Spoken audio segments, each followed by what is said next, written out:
नमस्कार। आज इस प्रशिक्षण के चौथे दिवस के हिंदी भाषा के चौथे सत्र में आप सभी का बहुत-बहुत स्वागत है। उसके पहले नव वर्ष की बहुत सारी शुभकामनाएं आप सभी को। साथियों, आशा है आप सभी लोगों ने रिमझिम एक पाठ्य पुस्तक को अच्छी तरह से देख लिया होगा, पढ़ भी लिया होगा, उसकी विशेषताओं को भी देख लिया होगा और ये भी देख लिया होगा कि इस पाठ्य पुस्तक में बच्चों को काम करने के कितने अवसर हैं। बच्चों को काम करने से मेरा आशय बच्चों की मौखिक अभिव्यक्ति से है। बच्चों को कितना काम है, कितनी बातें उनके साथ हम कर सकते हैं, इस पे आपने देख लिया होगा। वैसे भी आपने ये महसूस किया होगा कि हमारी कक्षाओं में बच्चों को बोलने के जरा कम ही अवसर मिलते हैं। जहां अवसर भी होते हैं वहां या तो प्रश्नों का उत्तर बच्चा दे या कभी-कभी बहुत बहादुरी करता है बच्चा, तो किसी प्रश्न का उत्तर पूछने की हिम्मत कर पाता है। बस इतने ही अवसर मिलते हैं हमारे बच्चों को कक्षा में बोलने की। जबकि आप बोलने की बात करें तो भाषा की जब हम बात करें तो भाषा की व्युत्पत्ति को ही देखें। भाषा बनती है भाष धातु से और भाष का अर्थ होता है बोलना।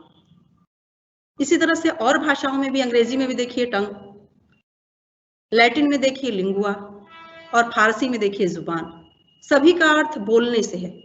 तो भाषा का ज्यादा मतलब तो बोलने से है और हम अपनी कक्षाओं में बोलने पे कम ध्यान देते हैं, लिखने और बहुत सारी चीजों के लिए ज्यादा स्थान देते हैं। तो हमें ये काम करना होगा कि अधिक से अधिक उनको बोलने का अवसर दें। इसी को ध्यान में रखते हुए हमारी पाठ्य पुस्तकों में बहुत सारे पाठों को शामिल किया गया, चित्र पाठों को शामिल किया गया है, जिसपे आपको बहुत सारा अवसर है बच्चों के साथ बातचीत करने का।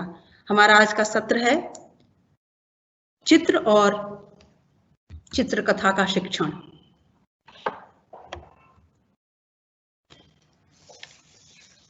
चित्र और चित्रकथा का शिक्षण। आपने पाठ्य पुस्तक में देखा होगा कि 9 पाठ हैं चित्र पाठ के। उन चित्र पाठों पर और उन चित्रकथाओं पे हम कैसे काम करेंगे, इसी पर हम इस सत्र में चर्चा करेंगे।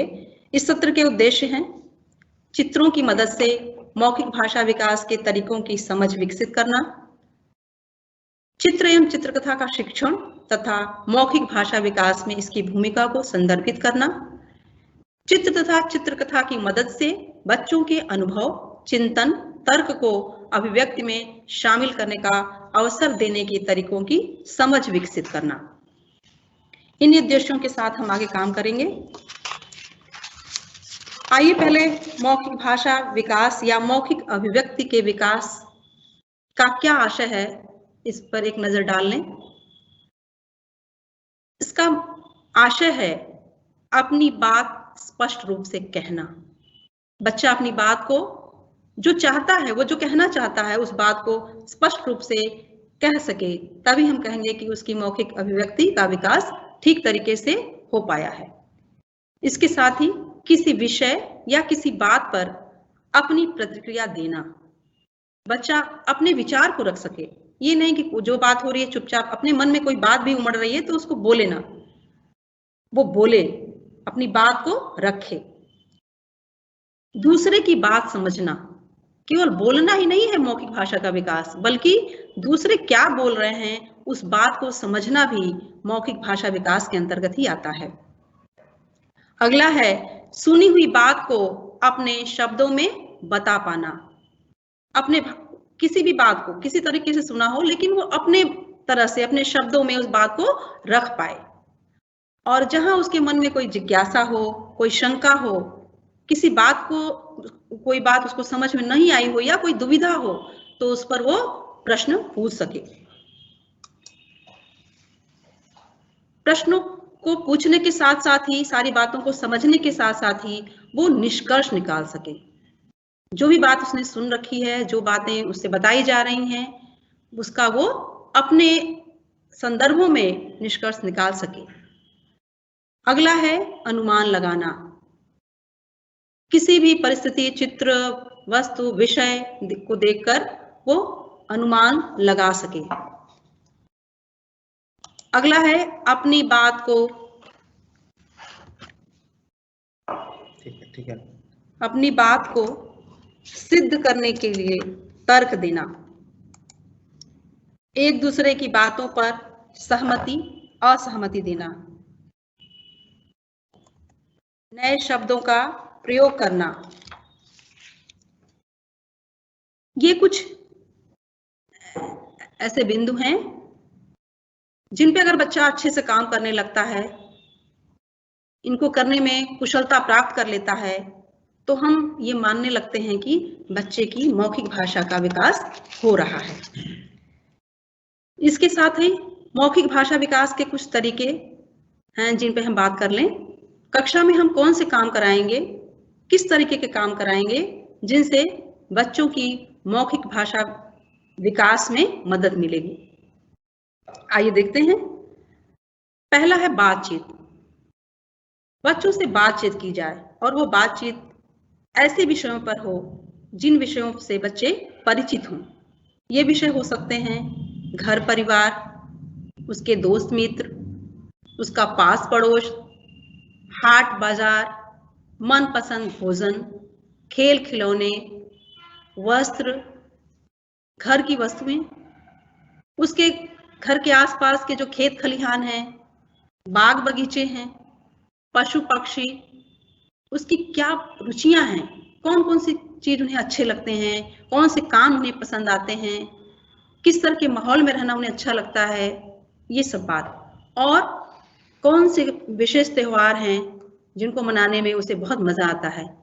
इन विषयों पर अगर हम बच्चों से बातचीत करें तो बच्चे खुल के बात करते हैं, अपने विचारों को व्यक्त करते हैं और उन्हें कोई झिझक नहीं होती, बहुत अच्छे से बात करते हैं। उनका हम अच्छे से उनकी मौखिक भाषा अभिव्यक्ति का विकास कर सकते हैं। अगला बिंदु है वर्णन करना। घटनाओं पर, यात्रा पर, किसी फिल्म पर, कोई नाटक देखा हो बच्चा, और आजकल बच्चे बहुत सारे कार्टून देखते हैं, बहुत पसंद आता है कार्टून के पात्र पर बात करिए उनसे, कार्टून में कौन क्या बोल रहा है इसको आपको बहुत अच्छे से बता सकते हैं। तो इस पर वर्णन करते हैं। वर्णन का मतलब क्रमबद्ध वर्णन, एक पंक्ति का दूसरी पंक्ति से संबंध हो, इस तरह की बातें बच्चे छोटे छोटे वाक्यों के माध्यम से करना शुरू कर देते हैं। अगला है पहेलियां बूझना बुझाना। बच्चों को पहेलियां बहुत अच्छी लगती हैं क्योंकि पहेलियों में बहुत जिज्ञासा भरी होती है, बड़ा कौतूहल होता है और पहेलियां ज्ञानवर्धक भी होती हैं। तो बच्चों के साथ आप इस एक्टिविटी को करा सकते हैं।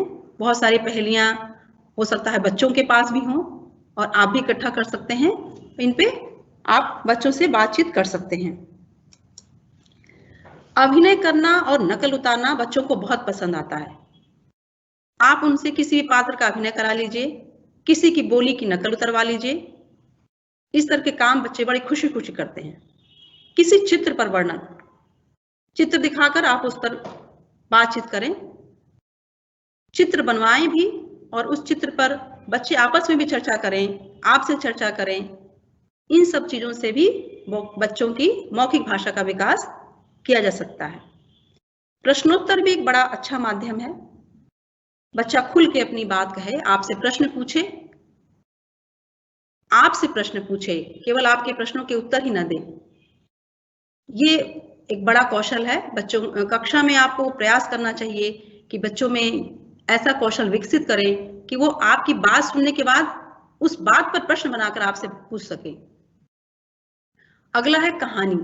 कहानी आप जानते हैं ये तो अभिव्यक्ति का बहुत बड़ा माध्यम है। कविताएं, जब बच्चा कविता सुनता है या सुनाता है तो उसकी भाषा का विकास होता ही है। इसके अलावा बहुत सारे मौखिक भाषा विकास के खेल हैं जिनके माध्यम से आप बच्चों से ज्यादा बातचीत कर सकते हैं और उन्हें बातचीत करने के मौके दे सकते हैं। इसके अलावा जहां भी बच्चा बैठा है, आप उसके आसपास में जो भी वस्तुएं दिखाई दे रही हैं, आसपास जो भी दृश्य है, जो भी पोस्टर लगा है कमरे में, जो भी कैलेंडर लगा है, उस पर भी आप उनसे बातचीत कर सकते हैं, उनको बोलने का अवसर दे सकते हैं और साथ ही साथ उनसे अलग अलग वस्तुओं और दृश्यों के बीच तुलना भी करा सकते हैं। बाल सभा और प्रार्थना स्थल ऐसे अवसर हैं जिनमें आप बच्चों को अगर आप मौके दें तो उनकी भाषा विकास में बहुत अच्छे तरीके से कुशलता मिलती है, बच्चे बहुत अच्छे से अपनी बातों को रखने लगते हैं। अगला है मौखिक भाषा विकास के संबंध में विचार। यहाँ पे आपसे कुछ बातें यहाँ रखी गई हैं कि पाठचर्या में क्या कहा गया है। जैसे हम लोग पहले बात कर रहे थे कि हमारी कक्षाओं में बच्चों को बोलने के अवसर बहुत कम मिलते हैं, और ये अवसर पहले नहीं था ऐसा। आप प्राचीन काल में देखें तो हमारे ऋषि मुनियों ने सारी चीजें, जो भी उनके पास साहित्य था, सब मौखिक रूप में था, और गुरु से शिष्य तक वो उसी तरह मौखिक रूप में चलता आया था। लेकिन धीरे धीरे ये चीज कम होती गई, और कहें तो ब्रिटिश काल में आकर बच्चों को बोलने के अवसर कम कर दिए गए विद्यालय में। क्या उद्देश्य था आप हम सब जानते हैं कि उनका उद्देश्य था क्लर्क पैदा करना। इसलिए उन्होंने इस तरह की शिक्षा प्रणाली विकसित की जिसमें बच्चों को बोलने का अवसर ही ना दो। इसलिए बोलने की जो कुशलता होती है उसका धीरे धीरे ह्रास होता गया, और इस कमी से हमारे शिक्षाविदों ने इस पर बहुत चिंता व्यक्त की, और उसी को ध्यान में रखते हुए स्वतंत्रता के बाद बहुत सारे प्रयास किए गए कि हमारी कक्षाओं में बच्चों को बोलने के बहुत सारे अवसर मिले। 1985 में देश में एक राष्ट्रीय पाठचर्या की रूपरेखा तैयार की गई थी जो प्राथमिक और माध्यमिक दोनों कक्षाओं के लिए था। उसमें साफ साफ कहा गया था कि ये कितने दुख की बात है कि हमारी शिक्षा प्रणाली में भाषा शिक्षण में मौखिक अभिव्यक्ति के पक्ष की नितांत उपेक्षा की गई है। इसके साथ ही उस पाठचर्या में बहुत सारी बातें की गई। पहली बार बाल केंद्रित शिक्षा की बात की गई, बच्चों के हिसाब से बात करने की बात की गई थी पहली बार। उसके बाद लगातार इस पर काम चलता रहा, और राष्ट्रीय पाठचर्या की रूपरेखा 2005 में इस पर बहुत विस्तार से बात की गई। इसमें कक्षा में बोलने को हमारी व्यवस्था में नकारात्मक मूल्य समझने की बात की गई थी, और साफ साफ कहा गया है इसमें कि कक्षा में बोलने को हमारी व्यवस्था में नकारात्मक मूल्य समझा जाता है, और शिक्षकों की काफी ऊर्जा बच्चों को शांत कराने या उनके उच्चारण को ठीक कराने में चली जाती है। इसका तात्पर्य क्या है, आप ध्यान दीजिए इस पर। बात यह है कि हम आज भी उसी कक्षा को अच्छा समझते हैं जिसमें बच्चे शांति से अपना काम करते रहते हैं। कभी कोई निरीक्षण करने भी आता है तो नंबर का खेल इसी से होता है कि इस विद्यालय में बहुत अनुशासन था, कोई बच्चा कुछ भी नहीं बोल रहा था, सारी कक्षा अच्छे से चल रही थी। ये जो हमारी समझ है, ये समझ ही मौखिक भाषा विकास के में बहुत बड़ी बाधा है। बच्चा जब तक बोलेगा नहीं, कक्षा में प्रश्न नहीं करेगा, शोर नहीं करेगा, बातचीत नहीं करेगा, आपस में डिस्कस नहीं करेगा, तब तक उसकी भाषा का विकास नहीं होगा। एनसीएफ 2005 इसी तरफ इशारा करता है कि हमारी कक्षाओं में बोलने को खराब माना जाता है, और बहुत सारा काम शिक्षक की जो ऊर्जा है, जिस ऊर्जा को वो बाकी चीजों में लगा सकता था, वो कक्षा को अनुशासित रखने में चली जाती है। अनुशासित रखने के बाद फिर अगर वो बात पढ़ने लिखने की बात करता भी है, बच्चों को बोलने की बात भी करता है, तो जहां बच्चा बोलना शुरू करता है तो शिक्षक को लगता है कि अरे ये तो अशुद्ध बोल रहा है, फिर वो उसके उच्चारण को ठीक कराने में लग जाता है। तो उसकी सारी ऊर्जा तो कक्षा को शांत कराने और उनके उच्चारण को ठीक कराने में, इस सब में लग जाती है। तो इस चीज से हटने की बात कही गई है। राष्ट्रीय पाठचर्या के रूपरेखा ने साफ साफ कहा गया कि कक्षा में बच्चों को अधिक से अधिक बोलने का अवसर दिया जाए। चित्रों पे काम करने की बात की गई है। इसीलिए हमारी पाठ्य पुस्तकों में बहुत सारे चित्रपाठ रखे गए हैं, चित्रकथाएं रखी गई हैं, अभ्यास प्रश्न में खूब सारे काम रखे गए हैं, और आप देखेंगे तो सब पे बच्चों से बात की है। मौखिक भाषा विकास के लिए जितनी बात की जाए उतना ही अच्छा है। तो हम अपनी पाठ्य पुस्तकों पे आते हैं। उसके पहले हम भाषा विकास में चित्र की भूमिका बात कर लेते हैं। आप सभी जानते हैं, कोई नई बात नहीं है, हम सभी को चित्र बहुत पसंद आते हैं। बच्चों की बातें छोड़िए, हम बड़ों को भी चित्र बहुत पसंद आती है। और हमने कई लोगों को देखा है, बड़े लोगों को, वो कॉमिक्स किताबें पढ़ते हैं। वो क्यों अच्छी लगती हैं? क्योंकि उसमें चित्र लिखे होते हैं, बहुत सारे चित्र बने होते हैं, चित्रों के माध्यम से पात्र अपनी बात को कहता है। तो बच्चे तो बहुत पसंद करते हैं चित्रों को, तो भाषा सीखने की प्रक्रिया में चित्रों की विशेष भूमिका होती है और चित्र अभिव्यक्ति का सशक्त माध्यम है। 2 पृष्ठ पढ़ के हम जितनी बात समझ पाएंगे शायद हम 2 चित्रों को देख के ही समझ सकते हैं। इसीलिए चित्र को अभिव्यक्ति का बहुत बड़ा माध्यम माना गया है। अगला है चित्र शब्द भंडार में वृद्धि, कल्पना, तर्क, कौशल के विकास में सहायक होते हैं। इस पे हम लोग आगे बात करेंगे पाठों के साथ जब काम करेंगे। तो चित्र बनाना बच्चों के लिखना सीखने और अर्थ समझने की प्रारंभिक अवस्था है। ये बात आप इस पर थोड़ा ध्यान दीजिएगा कि चित्र बनाना, इस पे बहुत लोग सहमत भी नहीं होते हैं, लेकिन ये इस पे दम है इस बात में कि जब बच्चा चित्र बनाता है तो वो एक तरह से लिखना सीखता है। आप जब उससे कहते हैं कि एक 2 चिड़िया बनाओ जिसमें छोटी छोटी 2 आंखें हों, एक ऐसे त्रिभुज की तरह से चोंच निकली हो, ऊपर से गोला बना हो, उसके 2 छोटी लाइन खींच के उसके पैर बनवाते हैं, तो ये बच्चे की लेखन की प्रारंभिक अवस्था होती है। और चित्र के साथ ही जब बच्चा लिखना सीखता है, चित्र बनाता है, उस समय वो उनके अर्थों को भी समझता रहता है। अगला है चित्रों से जुड़े प्रश्नों के माध्यम से बच्चों में चीजों को बारीकी से देखने और उन पर विस्तृत प्रतिक्रिया देने की आदत विकसित होती है। ये हम आपका आगे काम करेंगे तो आप इसको और अच्छी तरह से समझ पाएंगे। आइए आप रिमझिम 1 के चित्र पाठों पे बात करते हैं कि आप इनका शिक्षण कैसे करेंगे। रिमझिम 1 का पहला चित्र पाठ है स्कूल का पहला दिन। इस पर आपसे पहले भी बात हो चुकी है, पर आज फिर से देखें आप इसको पढ़ाएंगे कैसे। पहले तो आप बच्चों को चित्र को देखने का अवसर दें। बच्चा चित्र को बहुत ध्यान से देखे और तब आप उनसे प्रश्न पूछना शुरू करें कि इस चित्र में कौन क्या कर रहा है, तुम्हें क्या क्या चीजें दिख रही हैं, कौन ऐसा कर रहा है तो क्यों कर रहा है, ये क्या कर रही होगी, ये क्या सोचकर ये काम कर रहा होगा, तुम इसकी जगह पे होते तो क्या करते। इस तरह के प्रश्नों से बच्चों से बातचीत करें और उनके विचार को लें। एक बात इसमें ध्यान रखिएगा कि हो सकता है कि चूंकि ये पहला पाठ है तो बच्चा अपनी मातृभाषा में ही बोलेगा और आपको अपनी कक्षा में कहीं भी बच्चे को रोकना नहीं है कि वो शुद्ध भाषा में बोले। अभी आपने एनसीएफ की मंशा को भी देखा कि आपको कहीं उसके उच्चारण की शुद्धता पर बहुत बात नहीं करनी है। ये सब काम हम बाद में करेंगे धीरे धीरे। अभी आप उसको बोलने दीजिए, अपनी मातृभाषा में उसको बात करने दीजिए। आप भी अगर उसकी मातृभाषा जानते हैं तो आप भी उसमें बात करिए। इससे बच्चे को बहुत सहजता होती है बात करने में, उसको कोई झिझक नहीं होती। इस पाठ पे देखिए आप नीचे लिखा हुआ है इस पाठ में, इसी के पास नहीं, इसके पीछे वाला बेटी बचाओ और बेटी पढ़ाओ निकालिए पाठ, इसके बाद वाला है। हाँ ठीक है, देखिए इसका अभ्यास देखिए, इसमें अभ्यास भी देखिए।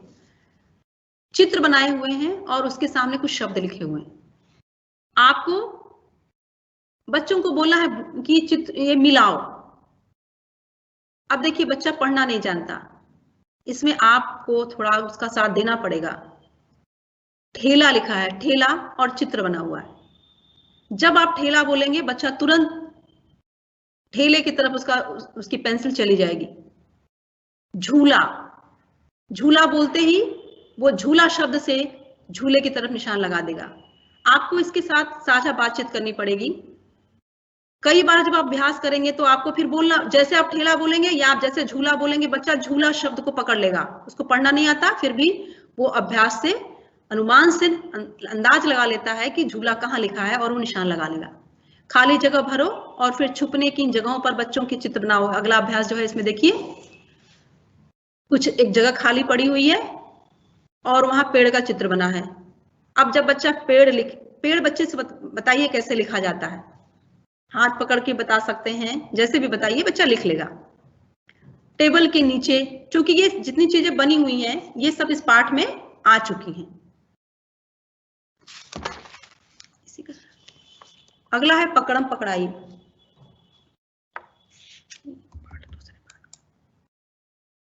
बेटी बचाओ बेटी पढ़ाओ पाठ का ये अभ्यास है, गलत लगा। आइए इस पाठ पर बात करते हैं, फिर इसके अभ्यास पर बात करेंगे। बेटी बचाओ बेटी पढ़ाओ, इस पाठ का नाम है। ये बच्चे को इस शब्द से बहुत मतलब नहीं है, इस पर ये आपके समझने के लिए है, आप इस पर बाद में बात कर सकते हैं, लेकिन अभी आप चित्रों को देखने का अवसर दीजिए उसको। कुछ चित्र देखिए बच्चा, जब चित्र देख लेता है तो आप कुछ प्रश्न करें उससे। इस चित्र में क्या हो रहा है? बच्चा कहेगा कि कुछ लोग खेल रहे हैं, कुछ लोग बातचीत कर रहे हैं, कुछ लोग पढ़ रहे हैं, कुछ लोग खाना खा रहे हैं, कुछ लोग झूला झूल रहे हैं। एक लड़का जो है गुलेल से आम की तरफ निशाना लगा रहा है, या जो भी फल लगा है उसकी तरफ निशाना लगा रहा है। आप सबकी बातें सुनिए, हर बच्चे को मौका दीजिए, खूब बातचीत करिए।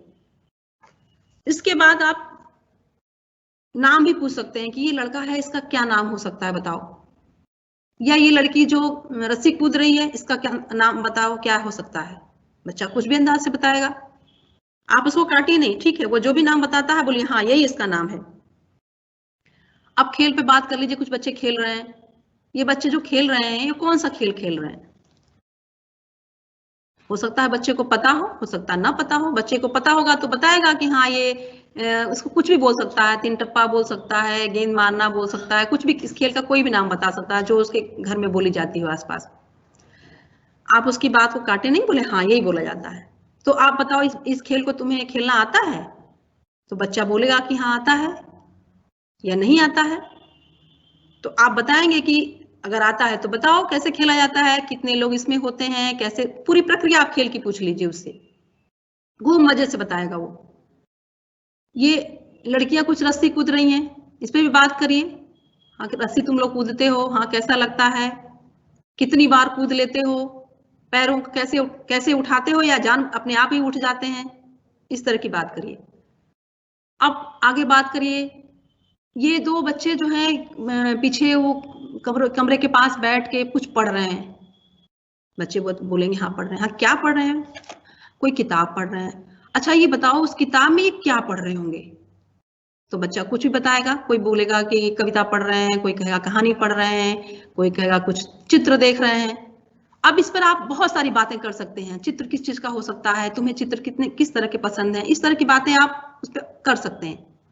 इधर देखिए आप किनारे कुछ बच्चे, 2 बच्चे बैठे खाना खा रहे हैं, आप इस पे बात कर लीजिए। बच्चे खाना खा रहे हैं, बच्चे क्या खाना खा रहे होंगे?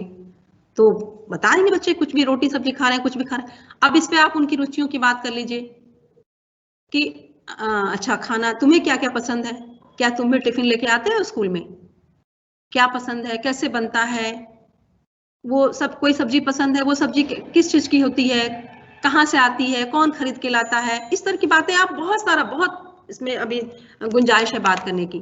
इस चित्र में देखिए इधर एक तालाब है जिसमें कुछ बच्चे वो नाव बना रहे हैं कागज की, इस पे आप बात करिए। बच्चे क्या बना रहे हैं? नाव बना रहे हैं। क्या तुम्हें भी कागज की नाव बनाने आती है? बच्चे हाँ नहीं कुछ भी बोलेंगे। अच्छा बताओ ये जो दीदियां हैं, ये जो बात कर रही हैं बच्चे से, वो क्या कह रही होंगी? बच्चा कह रहा होगा कि वो शायद मना कर रही होंगी, या शायद ये बोल रही होंगी कि पानी से दूर हट के बैठो। आप हाँ ये कह रही होंगी। अच्छा एक तरफ देखो, ये नीचे बच्चा एक किताब कॉपी में से कुछ पेज निकाल रहा है, उसके नाव बना रहा है। ये क्या पाठ्य पुस्तक से पेज फाड़ रहा है? बच्चे कहेंगे कि हाँ ऐसा ही लग रहा है, या कुछ भी बोलेंगे। तो आप यहाँ ये भी बता दीजिए कि नहीं, अपनी पाठ्य पुस्तक से पेज नहीं फाड़ना, आपको कागज अगर नाव बनानी है तो आप ऐसे कागज को लीजिए जो जिसका काम नहीं है, बेकार कागज है, उससे आप नाव बनाइए। अब झूले पे बात कर सकते हैं। ये झूला, एक लड़की झूल रही है, तुमने कभी झूला झूले? बच्चा बताएगा हाँ झूला है, झूला है खूब। तो आप ये पूछ सकते हैं कि कितने तरह के झूले तुमने देखे हैं, कितने तरह के झूलों पे तुम बैठे हो, डाल पर बैठने वाले झूले, इस तरह के झूलों पे तुम बैठे हो, कैसा लगता है तुम्हें? इस तरह की बातों से इस तरह की बातों पे आप उनसे खूब बात करिए। ये सर और मैडम जो बात कर रहे हैं वो किस तरह की बातें कर रही होंगे, इस पे आप बात कर लीजिए। इसमें जो प्रश्न पूछेंगे, आप एक चीज ध्यान रखिएगा कि ये जितने आप प्रश्न पूछेंगे उसमें इस प्रश्न किस तरह के होंगे, आप ध्यान रखिएगा। एक तो प्रश्न होंगे आपके जो कौन क्या कर रहा है इससे संबंधित होंगे, इस चित्र में कौन क्या कर रहा है, कितने लोग हैं, इस पर आप बात कर लीजिए। उसके बाद आप बात करेंगे इस तरह के प्रश्नों को कि इस चित्र में फला चीज को ढूंढो। देखो तो कहीं एक जैसे ये पेड़ है, उसके पेड़ के पीछे एक डिब्बा रखा हुआ है, वो डस्टबिन है। आप पूछ सकते हैं कि इस चित्र में कहीं कूड़ेदान भी रखा हुआ है क्या, तो बच्चा ढूंढेगा कहाँ कूड़ेदान है, फिर आप उस पर बात करिए। तो एक चित्र तो कौन क्या कर रहा है, एक बात तो करेंगे कि चित्र में कौन क्या कर रहा है, चित्र में चीजों को ढूंढवा लीजिए आप, जिससे बच्चा सूक्ष्म अवलोकन कर सके, हर चीज का अच्छे से अलग अलग देख सके। फिर आप बात करेंगे खुद के अनुभव से जोड़ने वाले प्रश्न। अगर तुम इसके स्थान पे होते तो क्या करते, जैसे वो बच्चा नाव बना रहा है कागज का, अगर तुम होते तो किस तरह के कागज लाते, क्या तुम भी किताब में से ही फाड़ते, इस तरह के प्रश्न पूछ लीजिए। अनुमान लगाने के प्रश्न इसमें बहुत पूछने की गुंजाइश है और पूछना चाहिए, जैसे कि कौन क्या बात कर रहा है, इस तरह की बातें करिए। और इस तरह भी पूछ सकते हैं, तर्क वाले प्रश्न पूछिए कि अगर किताब के पेज फाड़कर नाव नहीं बनाना चाहिए, ये बात अभी कही गई है, तो क्यों नहीं बनानी चाहिए। या अगर वो बच्चे खाना खा रहे हैं तो हाथ भूल के आए कि नहीं, कहीं नल पानी की व्यवस्था है नहीं, दिख नहीं रही है, कहाँ नल होगा, हाथ क्यों धुलना चाहिए, इस तरह की बात करिए। इसमें बच्चे को तर्क वाली बात भी होनी चाहिए इसके साथ। और मन स्थिति का अंदाजा लगाने वाले प्रश्न होने चाहिए कि जैसे अभी आपने पूछा था कि दीदी उन बच्चों से क्या बात कर रही होंगी, इस तरह से मन स्थिति का अंदाजा लगाने वाले प्रश्न भी होना चाहिए। कल्पना वाले प्रश्न होना चाहिए, अगर तुम इसके स्थान पे होते तो क्या करते। ये बच्चा जो गुलेल से मार रहा है फल को मार रहा है, अगर ये फल गिरे तो किसी को चोट लग सकती है, तुम अगर इसके स्थान पे होते तो क्या करते, तुम इस तरह से खेल खेल रहे होते तो क्या करते, इस तरह की बातें। और इस पर बात करने के बाद आगे भी आप काम करा सकते हैं कि इस चित्र के बाद जैसे वो खाना खाने के बाद कहाँ जाएंगे, ये छुट्टी खत्म हो जाएगी, ये लंच का टाइम या खेल का टाइम खत्म होगा तो लोग क्या क्या करेंगे, इसको आगे बढ़ाने पे बात करिए। आपकी तरफ से एक प्रश्न आया है, बच्चा पहले दिन कैसे लिखेगा। यहाँ लिखने से मतलब वो लिखना नहीं है, अच्छा वो लिखना नहीं है जैसे कि अपने आप से सोच के लिखने की बात है। और ये भी इसके साथ है, जैसे आप लोगों ने देखा है कि अभी हम लोगों ने बात की थी कि 30 दिन वो चलना है स्कूल की तैयारी, तो लिखने की तैयारी तो उसकी पूरी होगी 90 दिन के बाद ही, लेकिन यहाँ जो है मौखिक बात करनी है। और मौखिक बात करने के लेकिन जो अभ्यास है, इस पे आपको जो काम कराना है वो केवल एक आपको जैसे चित्र की तरह है कि आप चित्र कोई बना दे रहे हैं, तो इस तरह से आप लिखवा दीजिए कि ऐसा लगे कि अब जैसा कोई चित्र बना रहा है बच्चा, क्योंकि इसके पहले तो उसके हाथ की उंगलियों के जो कौशल हैं वो विकसित हो चुके हैं, वो थोड़े थोड़े चित्र बनाना सीख गया है। तो बस वही आशा जो है अभ्यास का वो यही है कि बस उस तरह से कुछ लिखवा दिया जाए उससे। अगर नहीं लिख पाता बच्चा तो छोड़ दीजिए, हो सकता है कोई बच्चा लिख पा रहा हो तो लिखवा ले, इसमें बहुत लिखित कार्य पर जोर देने की बात नहीं है। क्योंकि अभ्यास में इस तरह के प्रश्न रखे गए हैं इसलिए उन पर बात की गई है, और ये जरूरी नहीं है कि आप बच्चों से लिखवाएं, आप बात कर लीजिए, निशान लगवा लीजिए। आप न हो तो आप खुद लिख दीजिए पेड़ और निशान लगवा लीजिए, नहीं भी लिखिए बस पेड़ बोलिए, बच्चा अपने आप निशान लगा देगा।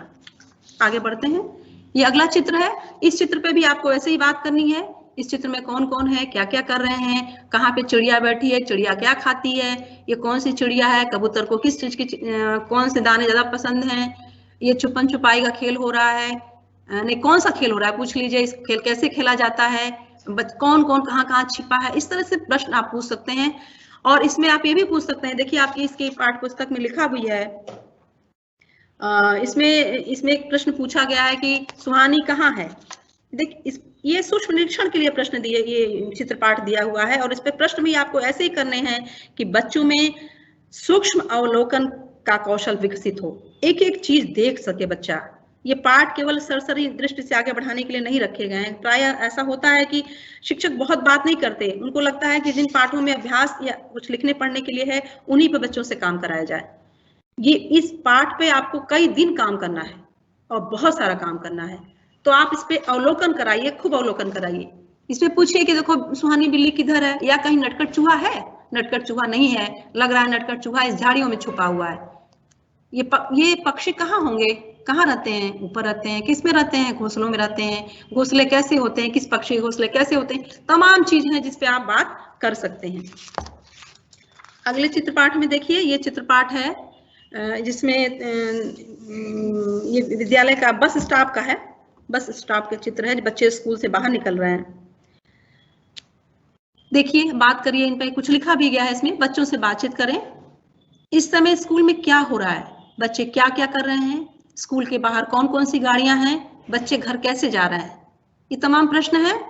इन प्रश्नों के आगे चल के आपको काम करना है, यहीं तक नहीं रुकना है, आगे बात करेंगे। इस चित्रों पर बात करिए, दो बच्चे हाथ हिला रहे हैं बस के पास, क्या वो दूसरे बच्चों को, अपने साथियों को बाय बोल रहे हैं? हाँ, जाते समय बाय बोल रहे हैं बच्चे। कुत्ता भी खड़ा है बस स्टॉप पे। वहां पे एक और चित्र है, बच्चों से पूछिए क्या चित्र है डब्बे जैसा, वो बताएंगे, उनको पता होगा तो बताएंगे, नहीं पता होगा तो फिर आप यहाँ बताएंगे उनको कि ये लेटर बॉक्स है, इसमें जो है चिट्ठियां डाली जाती हैं। इसी तरह से कुछ इसमें वैसे तो प्रयास किया गया कि सारे चित्र परिचित हों, क्योंकि परिचित चित्रों पे बात करना बहुत आसान होता है बच्चों के लिए, लेकिन साथ साथ कुछ इसमें अपरिचित चीजें भी रखी जाती हैं जिनको आपको जोड़ के बात करना है। परिचित चीजों से उन अपरिचित चीजों को जोड़िए और उन पे बच्चों से बात करिए, कुछ कुछ बताते भी चलिए, जिससे बच्चों को नए शब्द की भी जानकारी हो सके।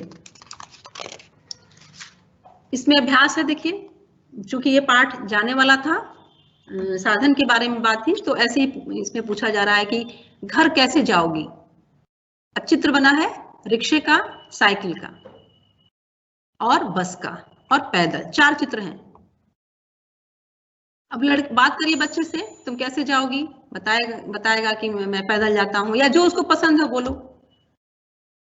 तुमने इनमें से किसकी सवारी की है? अब इस पर आपको साधन पे बात करिए, यातायात के साधन पे बात करनी है। सही जगह पर हाँ या नहीं का निशान लगाओ। बच्चा, अब नीचे चित्र देखिए, लिखा हुआ है सवारी का नाम, रिक्शा, बस, रेलगाड़ी, बैलगाड़ी, साइकिल, ऊंट, स्कूटर, भैंस।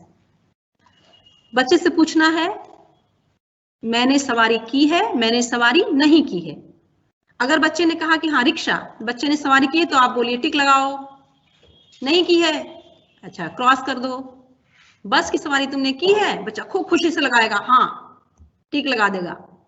रेलगाड़ी पर बैठा होगा तो एकदम खुशी खुशी हाँ लगाएगा। तो ये बच्चों से खूब मस्ती में काम करने वाली चीजें हैं। और देखिए इसके नीचे भैंस, ऊंट, ऊंट आएगा तो बच्चा तो शायद, अगर इधर का है तो शायद ऊंट पर ना बैठा हो, या कहीं घूमने गया होगा तो बैठा होगा। जहां भैंस की बात आएगी तो देखिए आप बच्चों की होठों पे मुस्कान तैर जाएगी। कुछ बच्चे सच में बैठे होंगे भैंस पर और खूब अच्छे से टिक लगाएंगे, और कुछ तो दूसरों को देख के हंसने लगेंगे, अरे ये तो भैंस पे बैठा है। तो ये कक्षा में हंसी का माहौल, बहुत बढ़िया माहौल बनेगा। फिर पूछ रहे हैं तुम कैसे जाते हो? दादी के घर। भाई दादी का घर पैदल जाते हो, बस से जाते हो, साइकिल से जाते हो, रिक्शे से जाते हो। सिनेमा देखने कैसे जाते हो? स्कूल कैसे जाते हो? हाट बाजार में कैसे जाते हो? और बच्चा जो कहे आप उस पर बात करिए, जरूरी नहीं है कि आप उससे लिखाएं, बात करिए, बात करने के लिए सब है। फिर नीचे अगला प्रश्न पूछा गया है, बताओ, सवारी का नाम दिया गया है और पूछा गया है कि रेलगाड़ी, रेलगाड़ी दिया गया है, पूछा है कि टिकट लगेगा, पैसा लगेगा या मुफ्त में जाओगे इससे। तो रेलगाड़ी में तो बच्चा बता देगा टिकट लगेगा। भैंस में कैसे जाओगे? भैंस के ऊपर अगर बैठना होगा तो टिकट लगेगा, पैसा लगेगा या मुफ्त में बैठोगे। इसी तरह से रिक्शा पे बात करिए, साइकिल पे बात करिए, ऊंट पे बात करिए, बैलगाड़ी पे बात करिए, बस पे बात करिए, और अंत में देखिए कितना मजेदार है, गोदी। गोदी जाओगे तो टिकट लगेगा, पैसा लगेगा, मुफ्त में। बच्चा एकदम खुश हो जाएगा, अरे ये तो मैं तो माँ की गोदी में बैठता ही हूँ। इस तरह से आपको अभ्यास करना है, बहुत ज्यादा से ज्यादा मौका दे के बच्चे से। अगला चित्र पाठ है, ये है, देखिए खेत खलिहान से संबंधित पाठ है, और ये बच्चों के, जो गांव के बच्चे हैं उनकी मनपसंद विषय है ये, वो खूब मजे से इस पे बात करेंगे। इस पे बात करिए, ये क्या है, इसे क्या बोलते हैं? हाँ ये ट्रैक्टर है, बच्चे जानते होंगे, ट्रैक्टर तो सभी जानते हैं। इससे ये किस काम में आता है? बच्चे बताएंगे खेत की जुताई होती है इससे कहीं कहीं फसलों को बोने के काम में आता है ये। और पीछे देखिए ये खेत में कुछ धान की फसल रोपी जा रही है। बच्चों से बात करिए, खूब बात करेंगे, धान रोपी जाती है, गेहूं ऐसे होता है, फलां चीज को ऐसे बोते हैं। सारे फसलों की बुआई के बारे में भी आप बच्चों से बात करिए इस पर। ये सामने एक है, ये गाय है या भैंस है, हम लोग को समझने में, आप कुछ शहर के बच्चों को समझने में मुश्किल हो सकता है कि गाय है कि भैंस है, लेकिन गांव का बच्चा तुरंत बता देगा कि ये गाय है। ये औरतें हैं कुछ ये बोझा लेके जा रही है सर पे, कुछ फसल काट के, इधर फसल लहलहा रही है, इधर कुछ फसल काटी जा रही है। अब इधर एक इसमें दो चित्र हैं जो थोड़े बड़े मजेदार जैसे हैं। एक फसल के ऊपर एक मचान बनी हुई है जिसमें एक महिला जो है हाथ में कपड़े उपड़े लेकर कुछ ये खड़ी है। इस पर बात करिए आपकी क्या है। गांव के बच्चे तो आपको बता देंगे, शहर के बच्चों को शायद ना पता हो, तो आप उन पर बात करेंगे कि ये कुछ खेतों में जैसे मक्के और भुट्टे वगैरह के जो खेत होते हैं उनमें एक ऐसे बना के उसके ऊपर लोग बैठते हैं उसकी रखवाली के लिए। चिड़ियों की, जब चिड़िया दाने बहुत खाती हैं तो ये हिलाते रहते हैं, जैसे ऊपर बैठे रहेंगे तो लोगों को लगे, जानवरों को लगेगा, अरे पक्षियों को लगेगा कि यहाँ कोई बैठा है और डर के मारे उधर नहीं आएंगे वो। तो कभी लोग उसी पे सोते भी हैं कई बार तो गाँव में। और कहीं कहीं इधर देखिए दाहिने साइड में, इधर देखिए एक चित्र बना है फसल के बीच में। ये चित्र भी बच्चे देखे ही होंगे, जिसमें एक मानव की आकृति का एक पुतला बनाया गया है। ये पुतला पक्षियों को धोखा देने के लिए बनाया जाता है कि वो सोचें कि कोई इंसान बैठा है यहाँ और वो आसपास न फटके, दानों को न खाएं। इन चित्रों पे आप बच्चों से बात करिए। यहाँ ये भी बात कर सकते हैं कि जो पानी वो नल चलाया जा रहा है हैंडपंप, और हैंडपंप का पानी बाहर फैला हुआ है, आप इस पर बात करिए कि पानी फैला हुआ है, ये अच्छी बात है या बुरी बात है, ये पानी कहाँ जा रहा है, इसको नाली से किधर ले जाना चाहिए, पानी अगर से ऐसे बाहर बहता रहेगा तो उससे क्या क्या नुकसान है, इस पानी को नाली बना के खेत की तरफ कर देना चाहिए।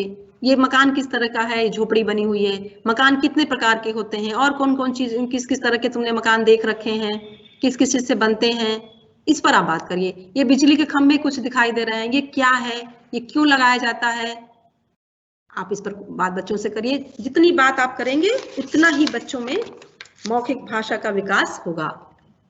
इसमें अभ्यास में लिखा दिया हुआ है, चूंकि पाठ ये खेती बाड़ी से संबंधित है, उसी तरह का प्रश्न है ये।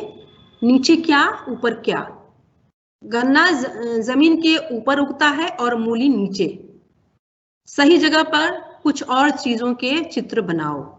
प्रश्न दिया गया है, गन्ना जमीन के ऊपर उगता है और मूली नीचे, इसी तरह से और भी चीजों के आप शलजम के बारे में बता दीजिए, आलू के बारे में बताइए, जो जमीन के नीचे उगने वाले ये सब्जियां और फसल हैं या फल हैं उनकी बात कीजिए, जो ऊपर उगने वाले हैं उनकी बात करिए। अगला देखिए, बूझो मेरा रंग, ये एक अभ्यास है जिसमें नटखट चूहा और सुहानी बिल्ली दोनों हैं। सुहानी बिल्ली बोल रही है बैगन किस रंग का है, प्रश्न है। अब उसके बाद ऑप्शन दिए गए हैं लाल हरा, हाथ में उसने ले रखा है, और नीचे और भी ऑप्शन है लाल हरा बैगनी पीला नीला काला। आपको इनके रंग से मिलाना है उसको, इसमें बच्चों को रंगों की भी जानकारी देने का उद्देश्य है। बैगन किस रंग का है तो बच्चा अपने आप निशान लगा देगा बैगनी में, और बैगनी में लिखा भी है और रंग भी बैगनी बना है, तो बच्चे को जोड़ने में दिक्कत नहीं होगी, यहाँ पढ़ने वाली समस्या की बात ही नहीं है। धनिया किस रंग का होता है, टमाटर किस रंग का होता है, खीरा किस रंग का होता है, प्याज किस रंग की होती है, आलू किस रंग का होता है, ये इस तरह से देखिए। अदरक, बोड़ा, धान, गाजर, पालक, मकई, ये सारे दिए हुए हैं, किस रंग के होते हैं इस पर तो आपको बात करनी ही है। इनके साथ और भी बातें करिए, हो सकता है बच्चों के घर में या उनके आसपास इस तरह की खेती होती हो, आप इनसे बात करिए, कैसे होती है खेती, कब कटता है, तुमने देखा है, सिंचाई कैसे होती है, इस तरह की बातें करने की बहुत सारी गुंजाइश है इस पाठ में। अगला चित्र पाठ है, बस के अंदर का दृश्य इसमें है, इस पर आप बात कर लीजिए। बच्चा अगर बस में कभी यात्रा किया हो तो वो अपने अनुभव सुनाए, कैसा लगता है। बस में, इस बस की बात करें, बस में कौन कौन बैठा है, बच्चा बताएगा। एक महिला है, एक छोटा बच्चा है, एक अंकल है, एक लड़का है, एक बस वाले हैं, एक कंडक्टर है, सबके बारे में बताएगा। आप फिर पूछिए ड्राइवर क्या कर रहा है। अब यहाँ तो ड्राइवर गाड़ी चला रहा है, फिर इसके साथ साथ ड्राइवर कुछ और भी कर रहा है। जिधर संकेत जाते ही बच्चा हंसने लगेगा, वो मूंछों पे ताव दे रहे हैं ड्राइवर साहब। इस तरह के चित्र जानबूझ के रखे गए हैं कि बच्चा मजा ले इसमें, वो इससे जुड़ाव महसूस करे। इसी में देखिए एक फल वाला भी है। बच्चा अपने बस यात्रा से जोड़ लेगा कि जब उसने कहीं बस यात्रा की थी तो उसमें कुछ खीरा बेचने वाले, कुछ नारियल काट के बेचने वाले, कुछ चना बेचने वाले बीच बीच में आ जाते हैं बाल्टा लेके। तो उसी तरह का दृश्य इसमें रखा गया है। इसमें आप बात करिए क्या क्या बसों में बिकता है, किस तरह का लगता है स्वाद। फिर आगे इस पर भी बात कर लीजिए कि कटे हुए फल को खाना चाहिए कि नहीं खाना चाहिए, नहीं खाना चाहिए तो क्यों नहीं खाना चाहिए। और आजकल तो कोविड की बात है तो यहाँ बिना हाथ धुले खाने से मना करनी होगी इस समय जब आप बात करेंगे। तो इसके प्रश्न अभ्यास में भी देख लीजिए, खाली जगह में आवाजें लिखो।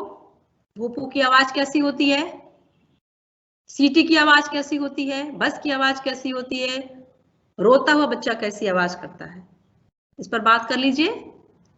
तुम्हें जो सवारी सबसे अच्छी लगती है उसका चित्र बनाओ। अब चित्र बनवा लीजिए यहाँ बच्चे से। जरूरी नहीं कि बच्चा बहुत सुंदर चित्र बनाए, बहुत बढ़िया चित्र बनाए, जैसा भी चित्र बनाता है बच्चा उसको बनाने दीजिए, उस पर बात करिए, कर लीजिए। आगे बढ़िए, ये अगला चित्र पाठ है। ये इसमें रेलवे स्टेशन का चित्र है और रेलवे स्टेशन पे क्या क्या चीजें होती हैं उससे संबंधित यहाँ चित्र बना है, इस पर बात करिए। ऊपर सामान्य बातचीत तो आप करेंगे, ऊपर देखिए कुछ इसमें बैनर होल्डिंग भी लगे हुए हैं जिसमें ये पल्स पोलियो का एक चित्र है, इस पर भी बात कर लीजिए। बच्चे जानते होंगे, 5 साल तक उन्होंने भी पिया होगा, ये पोलियो की ड्रॉप पहले पी होगी, तो बात कर लीजिए। सर्व शिक्षा अभियान की बात है, इस पे बात कर लीजिए।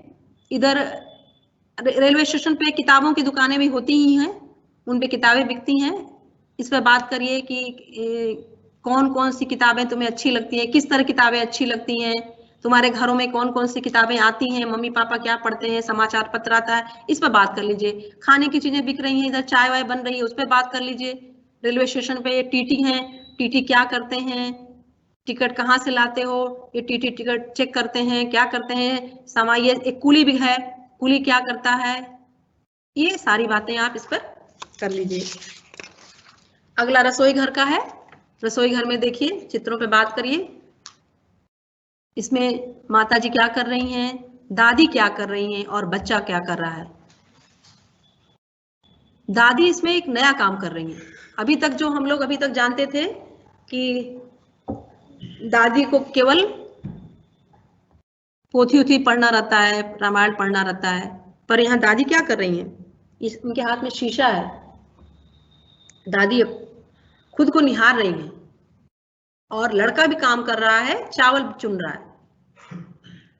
इस तरह इन चित्रों के माध्यम से ये संदेश भी हम दे रहे हैं कि माँ के काम में लड़कियों के साथ साथ लड़कों को भी हाथ बटाना चाहिए। और इसमें रसोई घर में क्या क्या चीजें हैं इन पे बात करिए। खिड़की के बाहर वो सुहानी बिल्ली भी देख रही है कि क्या भोजन बन रहा है, उसको भी मिलेगा, इस पर बात करिए।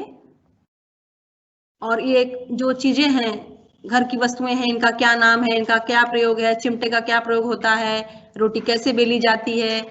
ये चूल्हे पर बात करिए, एक गैस का चूल्हा रखा है और एक मिट्टी का इधर साइड में रखा है, इन पे बात करिए। उसमें इस चूल्हे पर कैसे भोजन बनता है, आग कैसे जलाई जाती है, इस चूल्हे पर क्या किससे बनता है, गैस में क्या कैसे काम होता है।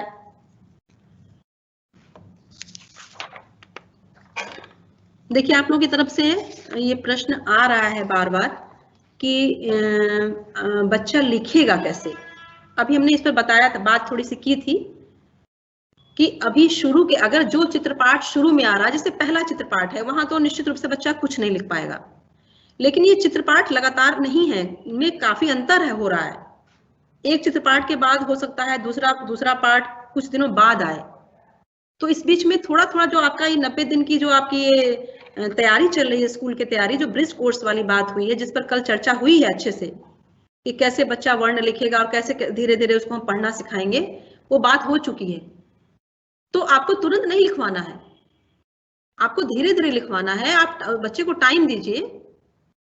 ये पाठ हो सकता है, बीच के पाठ है, हो सकता है 6 महीने बाद ये पाठ आए, तो 6 महीने या 4 महीने बाद तो बच्चा कुछ कुछ सीख ही जाएगा। पहले ही पाठ पर नहीं करना है, आपको स्कूल की तैयारी के बाद ही औपचारिक लेखन कराना है। ये छोटे छोटे शब्द हैं, अगर बच्चा लिख सकता है तो लिखवा लीजिए, अभी बात हुई है। इसमें ज्यादातर चिन्ह लगाने वाली चीजें हैं, आप चिन्ह लगवाइए, जहां उसको लिखना है वहां छोड़ दीजिए। जब उसको अनौपचारिक लेखन का तरीका वो सीख जाएगा 90 दिन स्कूल की तैयारी के बाद, तब आप उनसे लिखवाने का काम करें। अभी आप चित्र बनवाने, आड़ी तिरछी लाइनें खिंचवाने का ही काम करेंगे। आगे बढ़ते हैं। ये चित्र, इस चित्र पर हम लोगों ने पहले दिन थोड़ी बात की थी, और मुझे उम्मीद है कि आपके हाथ में पाठ्य पुस्तक होगी और आपने इस पर ध्यान दिया होगा, क्योंकि चित्र थोड़ा अलग हटके है। हमारी पाठ्य पुस्तकों में अभी तक इस तरह के चित्र नहीं शामिल किए गए थे। हमारे बच्चे भी शायद इस तरह के चित्र शैली से परिचित नहीं हैं, हम भी शायद नहीं हैं अच्छी तरह से। इन पे थोड़ा सा काम करना होगा, बच्चों से बात करनी होगी। और ये चित्र बड़े मजेदार टाइप के हैं, क्योंकि अलग जैसे हैं, तो थोड़ा इनको ध्यान से देखने की जरूरत है। आप इनको खूब देखने का अवसर दीजिए बच्चों को, बच्चे इन पे देखें और उनको बताइए कि ये जो पहला चित्र है, इसमें आधे एक तरफ जो सूरज निकला हुआ है ये दिन की बात है, और चंद्रमा जहां दिखाई दे रहा है जो नीचे साइड में, वो रात की बात है। दिन में क्या क्या होता है उसकी गतिविधियां ऊपर दी हुई हैं। एक झोपड़ी है जिसमें से एक बुढ़िया ही कहेंगे, क्योंकि बुढ़िया कहानी के पहले ही रखा गया, तो हम उससे जोड़ के भी बात कर सकते हैं इस पर। वो उड़ के जा रही हैं, अपने दिन के क्रियाकलाप कर रही हैं। इसमें एक तरफ महिला लकड़ी काट रही है, खाना बनाने की तैयारी चल रही है। कुछ लोग गाय भैंस को लेके बाहर चराने ले जा रहे हैं। पक्षी जो हैं उड़ रहे हैं। इधर नीचे कुल्हाड़ी पड़ी हुई है, लकड़ी काटी जा रही है, भोजन की तैयारी है। और जानवरों को छोड़ दिया गया है, वो चरने के लिए बाहर निकल रहे हैं।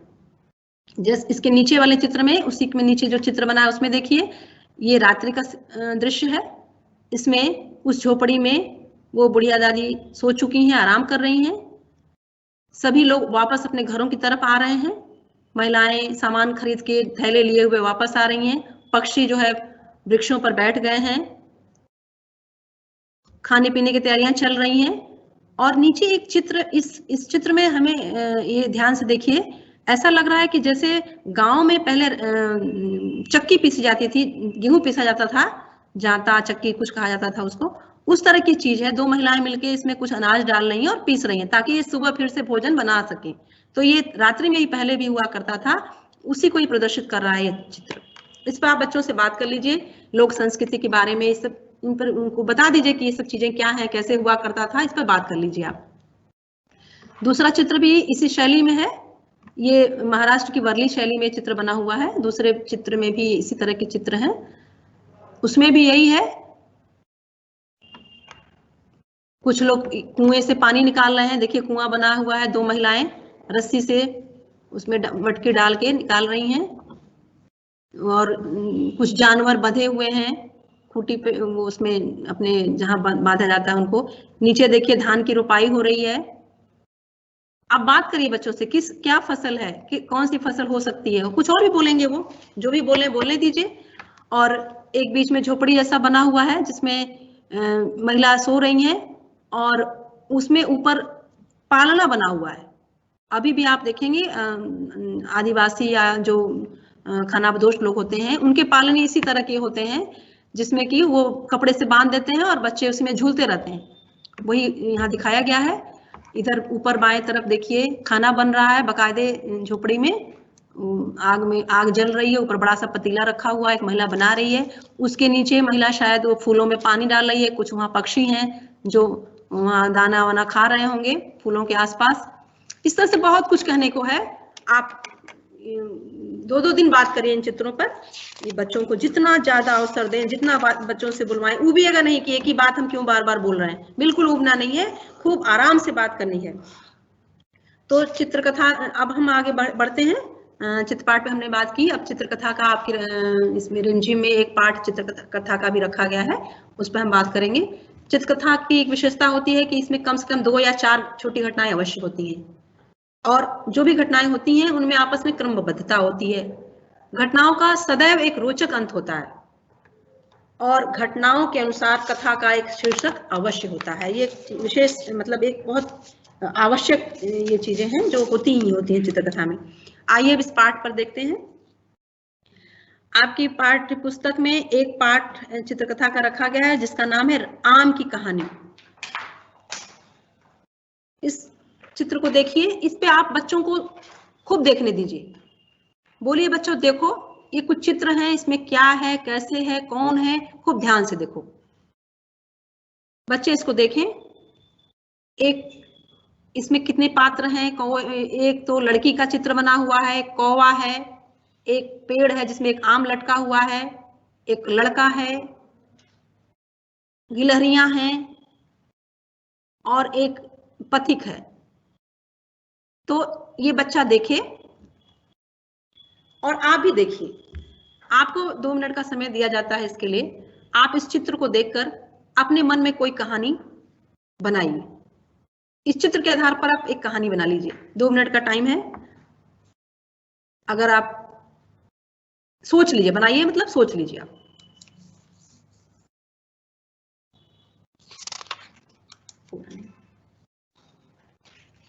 ये पूरी है ना?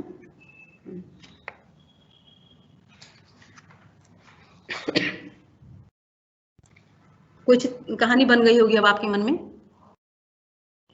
वापस अलग अलग से भी आप चित्रों को दिखाइए, अलग अलग दिखाइए। हाँ, ये पहला, इसका पहला ये दृश्य है। दूसरा दृश्य देखिए, अलग अलग से दिखा देते हैं। ये दूसरा दृश्य है। तीसरा दृश्य देखिए, अगला दिखा देंगे। चौथा देखिए, अगला, अगला,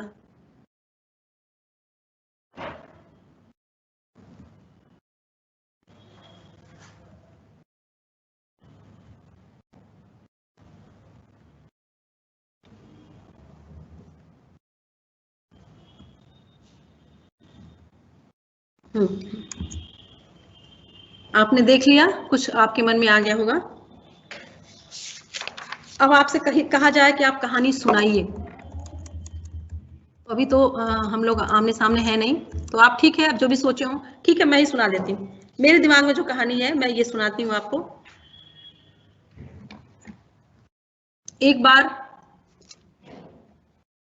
एक लड़की जिसका नाम दीपा था, वो बाग में जा रही थी। बाग में उसने एक लाल रंग के आम को देखा। एक पेड़ पे लटकते हुए लाल रंग के आम को देखा। आम बहुत सुंदर था और दीपा का मन हुआ उसको तोड़ ले, लेकिन दीपा उस फल को पा नहीं सकती थी क्योंकि वो काफी ऊपर था। इसके बाद दीपा अपने भाई को बुला कर लाई जिसका नाम था दीपू।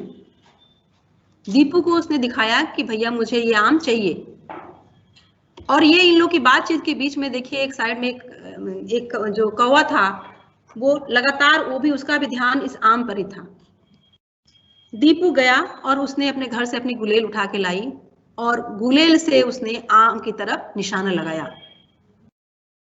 दीपू के निशाने से आम टूटा और जैसे ही आम अपनी डाल से टूटकर नीचे की तरफ बढ़ा, कौवे ने लपक कर उस आम को पकड़ लिया। कौवा उस आम को लेकर उड़ चला और आम को लेकर जाते हुए उसी पेड़ पर मधुमक्खी के छत्ते से वो लड़ गया। जैसे ही मधुमक्खी के छत्ते से वो लड़ा, मधुमक्खियां उस पर टूट पड़ी और मधुमक्खियों के काटने से कौवा इतना परेशान हो गया कि उसके मुंह से वो आम का जो फल था वो छूट गया और वो गिर गया। गिरकर आम पेड़ पर ही बने हुए घोंसले में, अंडे जिसमें थे उसमें आम गिर गया। ये सब गिलहरियां देख रही थी। गिलहरी ने, एक गिलहरी बढ़ी और उसने तुरंत उस आम के फल को उठा लिया और लेकर वो चल पड़ी। आम के लगने से जो अंडे रखे हुए थे घोंसले में, वो अंडे फूट गए और उसमें से कौवे के बच्चे निकल कर काव काव काव काव चिल्लाने लगे। कौवों के चिल्लाने से गिलहरी घबरा गई और वो आम उसके मुंह से छूट गया। आम वहां से नीचे गिरा एक पगड़ी पर। पगड़ी एक पथिक की थी जो उस पेड़ के नीचे बैठा हुआ था। तब तक दीपा और दीपू भी वहां पहुंच गए थे और उन्होंने बड़ी खुशी खुशी उस पगड़ी से उस आम को उठा लिया। दीपा आम पाकर बहुत खुश थी और दीपू अपनी गुलेल को देखकर खुश था कि उसने इतना सही निशाना लगाया। और कौवे के बच्चे चिल्लाते रह गए कि उनको ये सब नहीं मिल पाया। ये कहानी। अब आप देखिए, क्या आपने जो कहानी सोची थी वो कहानी भी ऐसी ही थी या कुछ इससे अलग थी? साथियों, इस चित्रकथा की यह विशेषता है कि इस चित्रकथा में हर कोई अपने अपने तरीके से सोच सकता है। इस चित्रकथा में बच्चों को बहुत गुंजाइश है अपने तरीके से सोचने की। आप भी कक्षा में इसी तरह से बच्चों को दृश्यों को देखने दें, सोचने दें, चिंतन करने दें, व्यवस्थित करने दें और उससे कहानी सुने। उसके बाद एक नहीं कई कई बच्चों से सुने और देखें कि कितना अंतर है हर बच्चे की अपनी कहानी में। बहुत मजा आएगा बच्चों को इस कहानी को सुनने में। इसी तरह से आप और भी कहानियां सुना सकते हैं। जैसे यहाँ पे बंदर और मगरमच्छ की कहानी के कुछ चित्र दिए हुए हैं। ये भी चित्रकथा के रूप में आप इस तरह से बच्चों को प्रस्तुत कर सकते हैं। ये इस कहानी के बारे में आप जानते भी होंगे, मगरमच्छ और बंदर वाली कहानी। बंदर और एक जंगल में एक पेड़ पर बंदर रहता था। बंदर बड़ा ही नटखट था, बड़ा ही समझदार था और बहुत ही प्यारा था, सभी से बहुत प्यार से रहता था। उस पेड़ पर, उस जंगल में बहुत सारे पेड़ थे, बहुत तरह तरह के फल फूल थे। बंदर जो है उछल उछल के सारे फलों को खाता रहता था, गाना गाता रहता था, बहुत प्यार से रहता था। वहीं एक तालाब था, उस तालाब में एक मगरमच्छ भी रहता था। मगरमच्छ भी किनारे आके कभी कभी बैठता और दोनों में दोस्ती हो गई थी। बंदर जो है पेड़ से जामुन के फल तोड़ता और मगरमच्छ को खिलाता जाता था। धीरे धीरे दोनों में बहुत दोस्ती हुई। रोज आता था मगरमच्छ, बाहर बैठ जाता था, बंदर ऊपर से फल तोड़ के ले आता था, मगरमच्छ को खिलाता था। इसी तरह से होते होते कुछ दिनों बाद दोनों की इतनी दोस्ती हो गई कि मगरमच्छ उसको अपने पीठ पर बैठा कर कभी कभी घुमाने भी लगता था। एक बार क्या हुआ कि अपने घर गया मगरमच्छ और उसने अपनी पत्नी से बताया कि मैं बहुत मीठे मीठे फल खाता हूँ, तुम्हें पता है मेरा एक मित्र है बंदर जो जामुन के पेड़ पर रहता है और वो मुझे अक्सर मीठे मीठे फल खिलाया करता है। पत्नी को तो ऐसे ही कुछ लगता था कि ये क्यों देर में आता है आजकल, परेशान रहती थी। जैसे ही मगरमच्छ ने उसको बताया, अब इसके मन में बहुत गुस्सा आने लगा कि ये मुझसे ज्यादा दोस्ती इसकी उस बंदर से हो गई है। तो उसने बंदर से बदला लेने के लिए एक उक्ति सोची और मगरमच्छ से कहा कि तुम उसको ले आओ यहाँ पे किसी तरह, जो है वो जब वो इतना मीठे मीठे फल खाता है तो उसका जो कलेजा है वो भी बड़ा मीठा होगा। तो इस तरह से, हालांकि मगरमच्छ ने बहुत मना किया, नहीं वो मेरा मित्र है, मैं ऐसा नहीं करूंगा, लेकिन पत्नी के आगे बेचारा क्या करता, फिर मन महसूस कर वो चला आया और आकर उसने अपनी पत्नी के कहे अनुसार ही बंदर से कहा कि बंदर चलो, तुम्हें मेरी पत्नी ने अपने घर बुलाया है और वो खीर बनाएंगे और क्या क्या बनाएंगे, वो तुमसे बहुत खुश हैं। तुमने, क्योंकि एक दो दिन बंदर ने कुछ जामुन दे रखे थे क्योंकि उसकी पत्नी को खिलाने के लिए। तो बंदर बोला कि अच्छा ठीक है मैं चलूंगा, तुम्हारी पत्नी ने बुलाया। बड़ी खुशी खुशी बंदर उसके साथ गया, उसके पीठ पर बैठ के जाने लगा। जब गहरा पानी आया तो मगरमच्छ ने सोचा कि अब तो मैं इसको आराम से डुबो दूंगा। वहां जाके मगरमच्छ ने अपने पोल खोली और बताया कि मैं तुमको इसलिए लेने आया हूं क्योंकि मेरी पत्नी तुम्हारा कलेजा खाने वाली है। बंदर को बड़ा दुख हुआ कि मेरा मित्र मेरे साथ ऐसा विश्वासघात कर रहा है। फिर बंदर ने, चूंकि बंदर तो बड़ा समझदार होता ही है, फिर बंदर ने बड़ी बुद्धि लगाई और कहा कि अच्छा ठीक है, तुम भाई अगर ऐसी बात थी तो मैं पहले बताना चाहिए था, अगर तुम वही बता देते तो मैं अपना कलेजा लेते आता, मैंने तो अपना कलेजा पेड़ पे टांग रखा है, चलो वापस चलो कलेजा ले लेते हैं, फिर भाभी के हाथों की बनी हुई चीजें खाएंगे। वह मगरमच्छ बड़ा खुश हुआ और वापस दोनों लौट के आए, और जब पेड़, बंदर जो है जब पेड़ के पास पहुंचा, किनारे आया तो उछल के पेड़ पे चला गया और बोला कि मूर्ख कहीं के, तुमने मेरे मित्रता का ये परिणाम दिया, कहीं कलेजा अभी पेड़ पर टांगा जाता है, जाओ अब मैं तुम्हें फल भी नहीं खिलाऊंगा। इस तरह से ये कहानी समाप्त होती है। इसको आप बच्चों से करवाइए, तरह तरह की कहानियां सुनाएंगे, तरह तरह के तरीकों से सुनाएंगे बच्चे।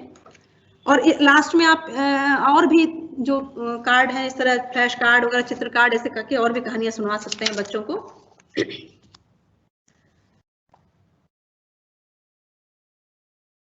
हाँ, आपकी तरफ से प्रश्न आया है, पहले के सत्रों में मधुबनी शैली चित्र बताया था, आप बरनी शैली महाराष्ट्र बताया जा रहा है। ये दोनों तरह के चित्र हैं, आप देख लीजिए, उसमें नीचे लिखा हुआ है कि कौन से चित्र किस शैली में बने हुए हैं।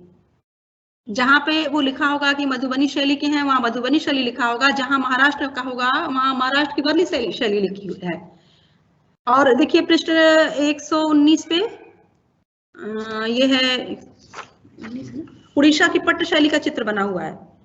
104-5 पर मधुबनी शैली का चित्र बना हुआ है। 96 से 98 तक महाराष्ट्र की बरली शैली का चित्र बना हुआ है, और ये लिखा भी है कहां कहां कौन सी शैली का प्रयोग हुआ है। तीनों शैलियों का इसमें प्रयोग किया गया है। किसी ने, आपने में से किसी ने पूछा है चित्रपाठ और चित्रकथा में अंतर। देखिए चित्रपाठ क्या होता है, चित्रपाठ में कई गतिविधियों का आयोजन होता है, बहुत सारी चीजें उसमें होती हैं जिसमें कई तरह की बातें होती हैं, और चित्र पर आप कई तरीके से चर्चा कर सकते हैं, बहुत गुंजाइश होती है। बच्चों को आप तरह तरह के क्षेत्र में ले जा सकते हैं, तरह तरह के विषय वस्तु की तरफ ले जा सकते हैं, बहुत सारा उनके सामने बात करने का बहुत सारा स्पेस होता है, बहुत बातें कर सकते हैं आप। और चित्रकथा में क्या होता है कि एक चित्रकथा होती है, एक कोई कहानी होती है जिसकी घटनाओं को अलग अलग चित्रों में पिरोकर आपके सामने प्रस्तुत किया जाता है। चित्र नहीं लिखा होता, मतलब कथा नहीं लिखी होती है, बस चित्र आपके सामने रखे जाते हैं, लेकिन वो व्यवस्थित रखे जाते हैं। उसके आधार पर बच्चा उन चित्रों को उन कहानी को समझ लेता है। थोड़ा उसको अनुमान लगाना होता है, थोड़ा तर्क करना होता है, कल्पना करनी होती है, और वो कहानी बना लेता है चित्रों के आधार पर। तो एक ही कहानी को अलग अलग चित्रों के माध्यम से जहां प्रस्तुत किया जाता है वो चित्रकथा होती है। और चित्रपाठ वो होता है जिसमें तमाम तरह के चित्र शामिल होते हैं, जिसपे आप हर क्षेत्र में बात कर लें। वो मुख्य रूप से वो बच्चों को बोलने के लिए ही रखे जाते हैं चित्रपाठ, जिसमें आप उनसे बातचीत ही करें। चित्रकथा में कहानी वाली चीजें होती हैं, कहानी की तरह उनमें कल्पनाशीलता, तर्क, जिज्ञासा, कौतूहल, ये सारी चीजें होती हैं।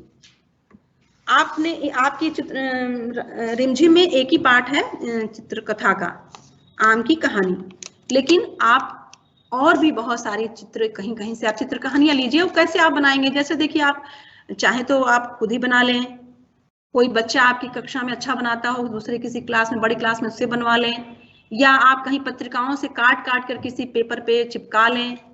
आप किसी तरीके से बहुत छोटे छोटे चित्र बनवा लें और बच्चों के साथ उन पर काम कराएं। जैसे एक चित्र हमने रखा है कहीं से लेके ही, इसमें देखिए कुछ चित्र बने हुए हैं, चित्र दिखाइए, 1 2 3 4 5 6 चित्र हैं इसमें।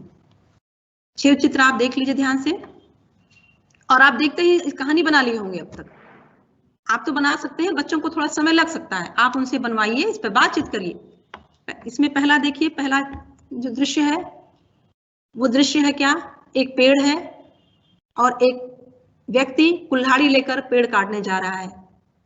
अगला चित्र है वो पेड़ काटना शुरू कर चुका है।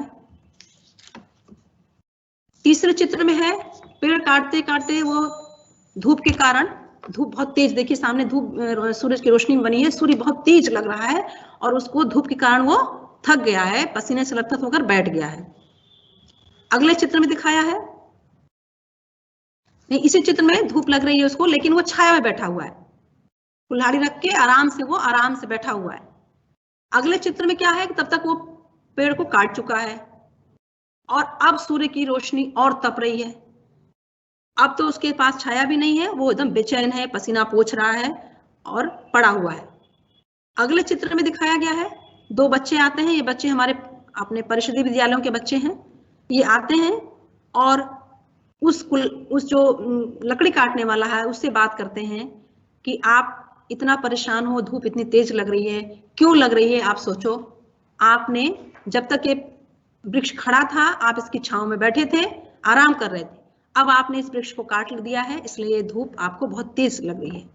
तो आपने इस पेड़ को काटकर अच्छा काम नहीं किया है। अगले चित्र में वो बच्चे पौधा लेके आते हैं और उनको वहीं रोकते हैं कि आपने एक वृक्ष काटा तो आप दूसरा पौधा लगाइए, 2 पौधे लगाइए ताकि 2 वृक्ष तैयार हों। और एक व्यक्ति बहुत ही, इसको समझ में आ जाता है और उदास होके, लेकिन अब वो पौधा लगा रहा है, उसमें पानी सींच रहा है। इसके माध्यम से आप संवेदनशीलता, पर्यावरण, बहुत सारी बातें कर सकते हैं बच्चों से।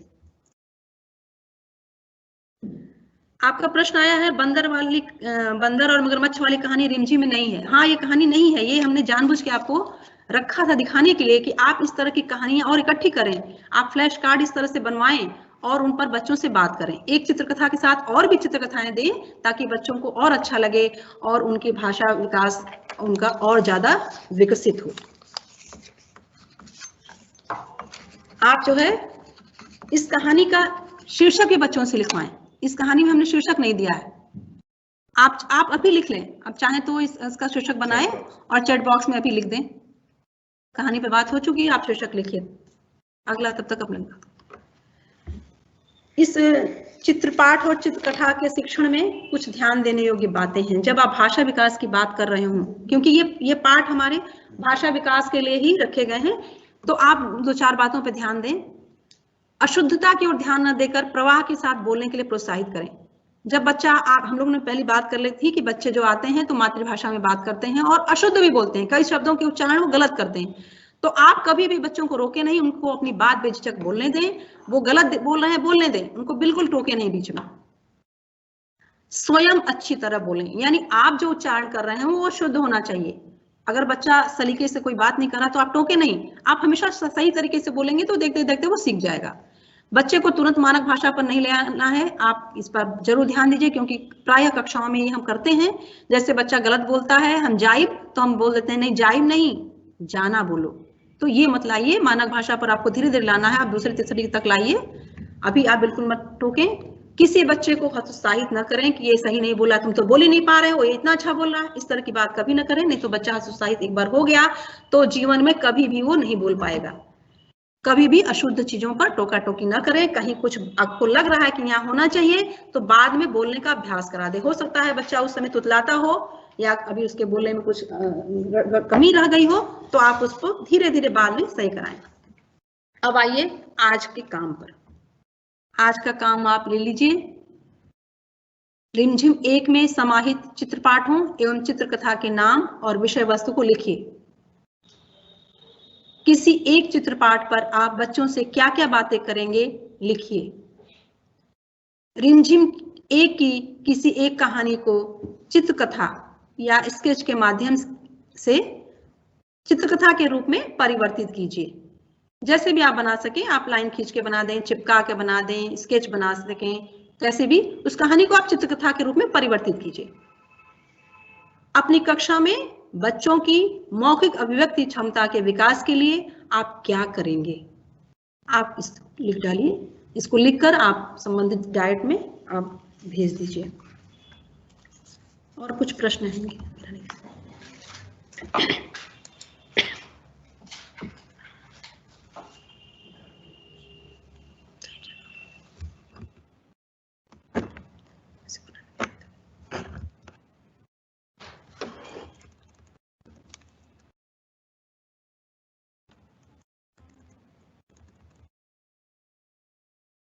आपकी तरफ से 2 प्रश्न आए हैं। बच्चों को झूठी या काल्पनिक कहानियों को सुनाना उचित है? आप बताइए, आपको क्या लगता है? उसी पर नहीं काल्पनिक कहानियां सुनाना अनुचित कहां से है? कहानी तो कहानी होती है, कहानी तो हमेशा ही काल्पनिक होती है। और सत्य बात तो बच्चों को बताना ही नहीं चाहिए, क्योंकि सच बात तो बहुत गड़बड़ ही है। अभी रहने दीजिए, जब बड़े होंगे तो जानेंगे। अभी आप बता सकते हैं, आप काल्पनिक कहानी, लेकिन उसका उद्देश्य अच्छा हो। झूठी कहानी लेकिन उसमें बहुत कुछ सीखने के लिए हो बच्चे को, आप कर सकते हैं। आप कॉमिक्स का यूज कर सकते हैं, क्यों नहीं कर सकते हैं, लेकिन आप इस तरह से करिए कि वो कॉमिक्स ही विद्यालय में ना आए। आप चाहें तो उसके चित्रों को काट के एक पेपर पर चिपका के बच्चों के हाथों में दे सकते हैं, और कॉमिक्स भी कर सकते हैं। जो भी चित्र वाली चीजें हैं, पढ़ने लिखने वाली, जिसमें बच्चे को मजा आ रहा है, जिसमें आप उनसे काम करा सकते हैं, उनसे बोलने को उनको अवसर दे सकते हैं, और कक्षा में खूब अच्छा बढ़िया माहौल बना सकते हैं, आपको काम कराइए। ठीक है, बहुत बहुत धन्यवाद आप लोग।